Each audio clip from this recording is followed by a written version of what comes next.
ఉద్యోగుల సాధారణ బదిలీలపై రేవంత్ రెడ్డి ప్రభుత్వం కసరత్తు చేస్తోంది. గత ప్రభుత్వ హయాంలో సాధారణ బదిలీలు సకాలంలో జరగలేదు. దీంతో ఉద్యోగులు దీర్ఘకాలంగా ఒకే చోట పనిచేయాల్సి వస్తోంది. కొందరు ఉద్యోగులు 15 ఏళ్లుగా ఒకే స్థానంలో కొనసాగుతూ ఉండగా మరికొందరు 10 ఏళ్లుగా, ఇంకొందరు 5 ఏళ్లుగా ఒకే కుర్చీకి పరిమితమయ్యారు. ఉద్యోగ సంఘాలు పదే పదే బదిలీలు చేయాలని కోరినా గత ప్రభుత్వం పట్టించుకోలేదన్న ఆరోపణలు ఉన్నాయి. కేవలం కొందరిని మాత్రమే బదిలీలు చేసి చేతులు దులుపుకుంది.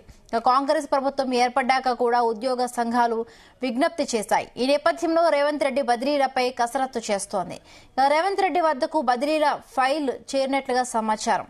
1-2 రోజుల్లో ఇందుకు సంబంధించి నిర్ణయం తీసుకోనున్నారు.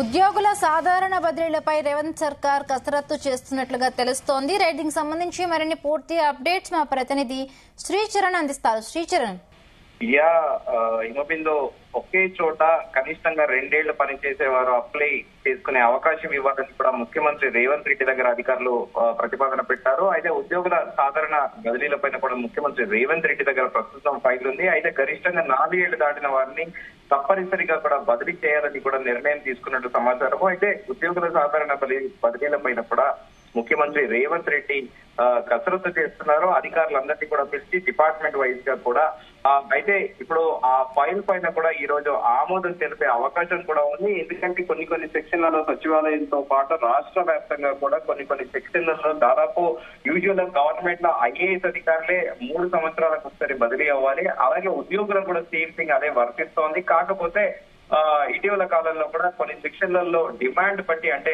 ఆ అధికారుల ఎఫిషియన్సీ ఉన్న అధికారులని కొన్ని శాఖలలో అలాగే అట్టి పెట్టుకుంటున్నారు అధికారులు, పై అధికారులు. సో దీంతో ట్రాన్స్ఫర్లు అనేవి చాలా డిలే అవుతుంది. దీంట్లో ప్రధానంగా టీచర్లతో పాటు వివిధ శాఖలు అన్నింటినీ కూడా చాలా పెండింగ్ లో ఉన్నాయి. గత ప్రభుత్వం నుండి కూడా ఇది కాస్త వివాదాస్పదంగా మారింది. బీఆర్ఎస్ హయాంలో కూడా టీచర్ల బదిలీలు నిలిచిపోయాయి. ఇప్పుడు టీచర్లతో పాటు అన్ని డిపార్ట్మెంట్లను కూడా బదిలీ చేసే యోచనలో ప్రభుత్వం ఉంది. అయితే కొంతమంది కూడా వైఫ్ అండ్ హస్బెండ్ ఒక దగ్గర ఉన్న చోట కూడా టీచర్లది మనం ప్రత్యేకంగా చెప్పుకోవాల్సింది ఏంటంటే వైఫ్ ఒక దగ్గర పనిచేస్తారో, హస్బెండ్ ఒక దగ్గర పనిచేస్తారో, వాళ్ళకి కామన్ గా ఒక 50-60 కిలోమీటర్ల దూరం ఉండడంతో వాళ్ళు రోజు వాళ్ళకి మిడిల్ లో ఎక్కడ కూడా అంటే మిడిల్ స్టేషన్ లో ఎక్కడ ఉండకుండా కొంతమంది గ్రామాలలో పనిచేస్తున్నారు. మిడ్ టౌన్ లో కూడా వాళ్ళు ఉండడానికి కూడా నివాసానికి చాలా ఇబ్బంది అవుతోంది. సో ఇప్పుడు దీనిపైన కూడా ఇంటర్ ట్రాన్స్ఫర్ లో టీచర్లదే కానీ మిగతా ఉద్యోగులకు కానీ వేరే సహోద్యోగులు కూడా ఇంటర్ ట్రాన్స్ఫర్ పెట్టుకొని ఒక ఆప్షన్ ఫ్యూచర్ అండర్స్టాండింగ్ వచ్చి కూడా అలా బదిలీలు కూడా ప్రభుత్వం ఒక సదుపాయం కల్పించబోతోంది అనేది కూడా ప్రస్తుతం చర్చ నడుస్తోంది.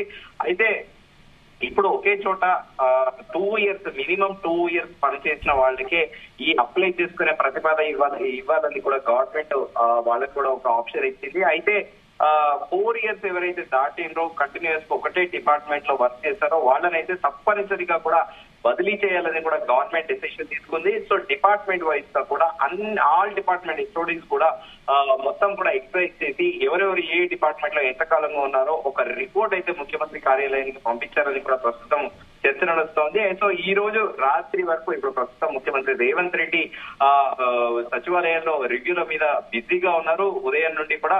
సో ఆ రివ్యూ అయిపోయాక కూడా ముఖ్యమంత్రి అధికారికంగా కూడా ఆ ఫైల్ పైన సంతకం చేసే అవకాశం ఉందని కూడా సచివాలయ వర్గాలు అంటున్నాయి. కానీ ఇప్పటికైనా కూడా ఇటు టీచర్లతో పాటు సాధారణంగా అన్ని డిపార్ట్మెంట్ లో వాళ్ళు కూడా కాస్త రిలీవ్ అవుతారని చెప్పుకోవాలి. ఎందుకంటే కొన్ని డిపార్ట్మెంట్స్ లలో కూడా ఒక అపవాదం కూడా అధికారులకు ఉంది. ఎందుకంటే తమ వర్గీయులకు చెందిన వాళ్ళనే కూడా అక్కడ చాలా కాలంతో పాటు పెట్టుకుంటున్నారు. మిగతా వాళ్ళకి కూడా సచివాలయంలో సెక్షన్లలో కూడా వాళ్ళకి ట్రాన్స్ఫర్ అవ్వట్లేదు అనేది కూడా ఒక ప్రచారం ఉంది. అయితే వీటన్నిటిని కూడా పటాపంచం చేస్తూ ఈ రోజు గడిచిన 3 రోజులుగా కూడా మనం చూసుకుంటే రాష్ట్ర వ్యాప్తంగా కూడా ఐఏఎస్ ఐపీఎస్ అధికారుల బదిలీలు కూడా జరిగాయి. మొత్తం పరిపాలన చేసే యోచనలో ముఖ్యమంత్రి రేవంత్ రెడ్డి ఉన్నారు.